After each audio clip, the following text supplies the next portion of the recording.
बिस्मिल्लाहिर्रहमानिर्रहीम बिस्मिल्लाहिर्रहमानिर्रहीम। नाज़रीन मोहतरम, सामीन किराम, मैं नजफ़ अशरफ से फ़ज़ल हुसैन नजफ़ी बात कर रहा हूँ।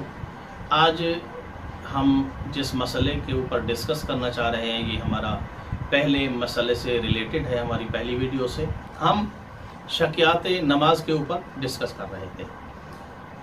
हमने 3 सूरतें बनाई थी। पहली सूरत ये बनाई थी कि नमाज की वो कंडीशन, अगर शक उस कंडीशन में हो जाए तो वो क्या है, नमाज को बातिल कर देती है। हमने उसकी 7 सूरतें आपके सामने जिक्र की थी।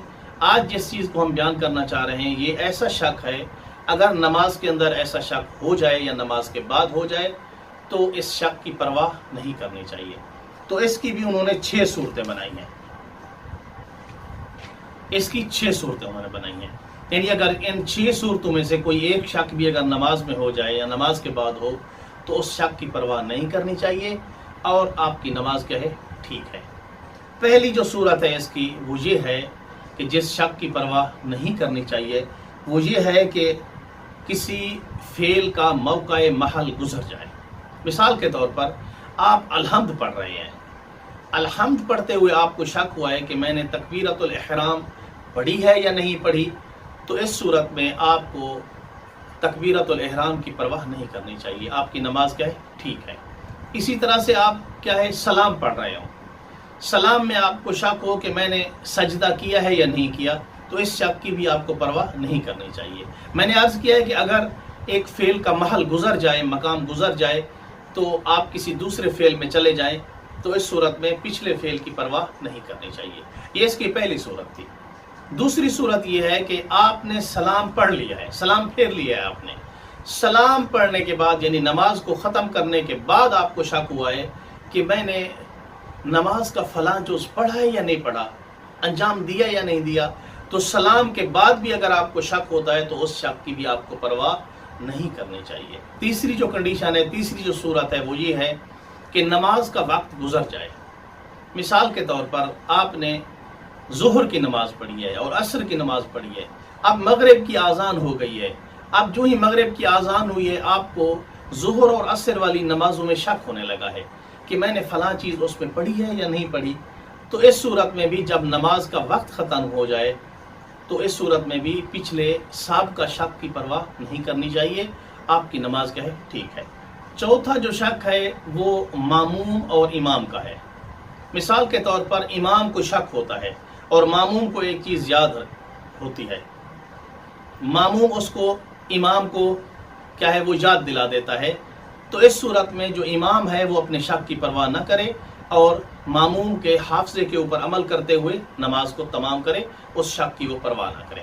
इसी तरह से अगर मामूम को शक है किसी चीज़ में और इमाम का हाफ़ज़ा क्या है, कवी है, और इमाम मामूम को वो चीज़ याद दिला देता है नमाज की हालत में, तो इस सूरत में भी क्या है, मामूम के शक की परवाह नहीं होगी।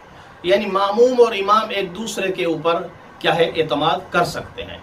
इमाम मामूम के हाफ़ज़े के ऊपर एतमाद करते हुए अपने शक को ख़त्म कर दे, इसी तरह से मामूम भी इमाम के ऊपर एतमाद करते हुए अपने शक की परवाह ना करे।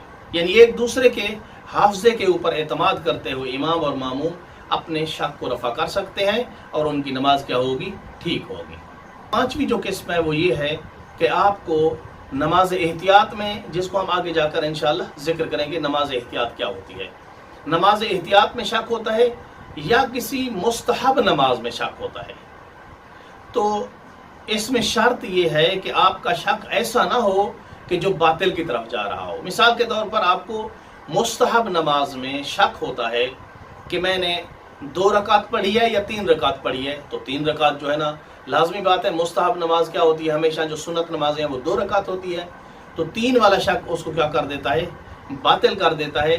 तो आपको बातिल वाला शक ना हो, बल्कि या आप सोचें 1 रकात पढ़ी है, तो यानी आपको शक हो कि मैंने 1 रकात पढ़ी है या 2 रकात पढ़ी है, तो इस सूरत में आप बुनियाद 2 रकात के ऊपर भी रख सकते हैं और अपनी नमाज तमाम कर दें।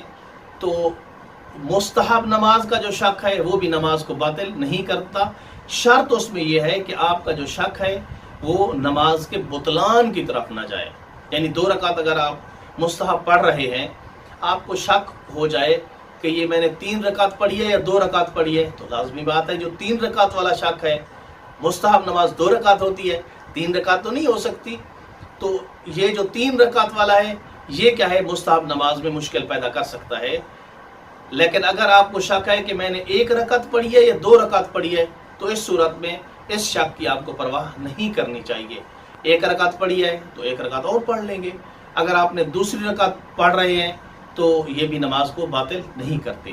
تو مستحب نماز اور احتیاط نماز میں بھی جو شک ہے وہ بھی نماز کو باطل نہیں کرتا۔ اسی طرح سے جو چھٹی قسم ہے، چھٹی جو صورت ہے کہ جس شک کی انسان کو، نمازی کو پرواہ نہیں کرنی چاہیے، وہ کثیر و شک ہے، کہ ایک بندے کو کثرت سے شک ہوتا ہے، بار بار شک ہوتا ہے، ایسا انسان اس کو کثیر و شک کہا جاتا ہے۔ تو کثیر و شک کے شک کی پرواہ نہیں کرنی چاہیے، اس کی نماز بھی کیا ہوگی، ٹھیک ہوگی۔ دعا ہے کہ اللہ تعالی ہمیں حقیقی معنوں میں نمازی بننے اور اہل بیت کی سیرت پہ چلنے کی توفیق عطا فرمائے۔ والحمد للہ رب العالمین۔